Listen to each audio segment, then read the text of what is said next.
Hindi pa huhuli ang Team Bianca. Working lunch din ang drama ng grupo. Kanya-kanyang fundraising. Nabuo din ang plano mamalimos. At for art, meron tayong 43,000 pesos. Pero yung iba doon, symbolic talaga sa mga pangako. Yung iba, para yung siguro mo, sa mag-siguro. Pagkatapos kumain, may good news galing sa kaibigan ni Bianca. Thank you! Oh my gosh! Kasi I was asking her for contact na ng parang computer. And then si Drew Arellano sent me contact ko sa sila niya. Mag-operate lang ako sa second-hand sa computer. Kasi yun, kasi just close one shop daw. Nai-consider na sa kanya pa daw. No, he doesn't make that yet. Oh my God! Kasi sa technician, nai-ayos yung mga internet. Oh my God! Okay, pa ko mamamali mo. Kaya din ba?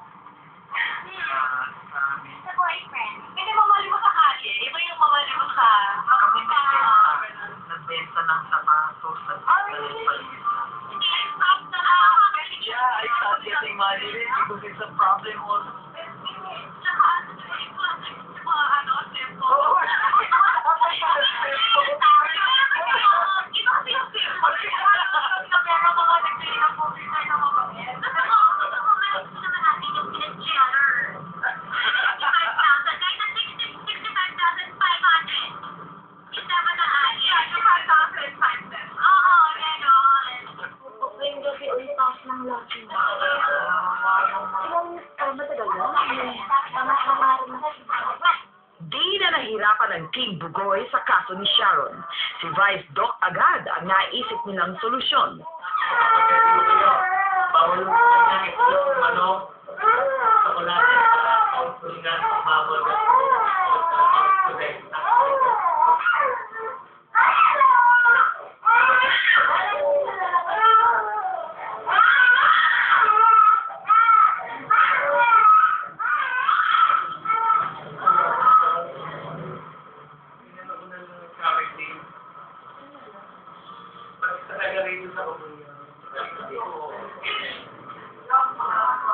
Tuwang-tuwa ang tropa at madaling na-solve ang problema.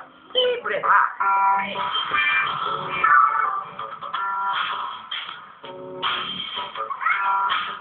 Sa Philcoa, napasubo ang Team Bianca. Naghiwa-hiwalay ang tropa para makarami. Lahat ng mahihinga ng barya, nilapitan.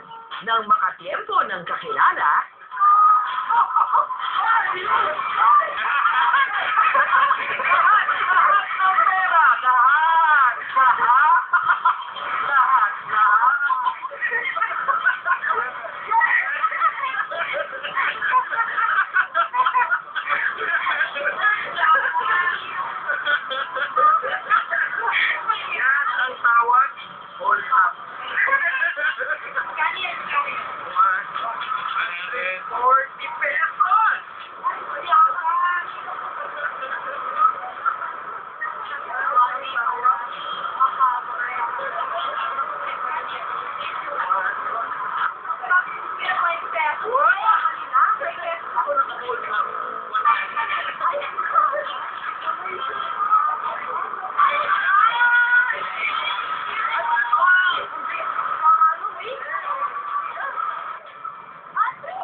meron ding kakaibang sorpresa.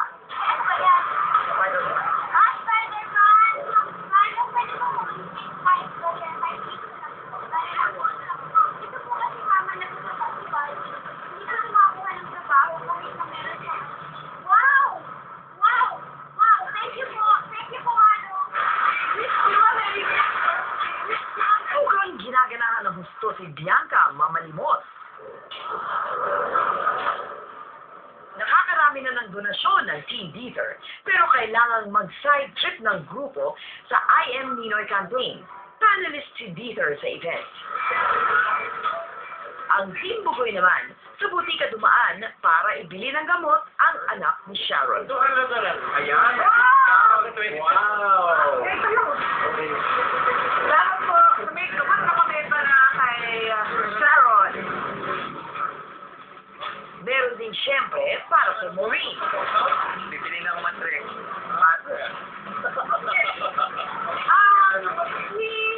Si Kokoy, may kilala sa PBA na nagbigay ng 2,000 pesos. Ako naman yung fiancé ko nagbigay ng 1,000. So, wait, nagawa ko na siya.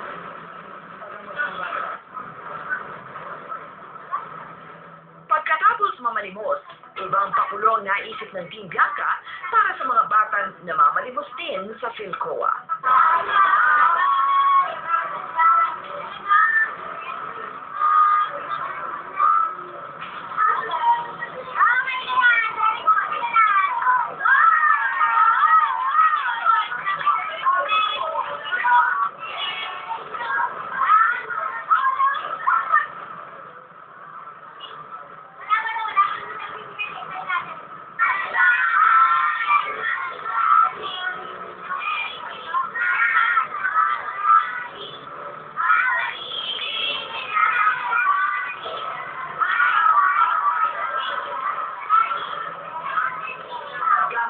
Gamit ang celebrity power ni Bianca sa pagkolekta ng pangmeryenda ng mga bata. Di nagtagal, nasa loob na ang lahat sa Jollibee. Mukhang di magkakasya ang nabiling hamburgers ng Team Bianca at ang perang napalimos nila.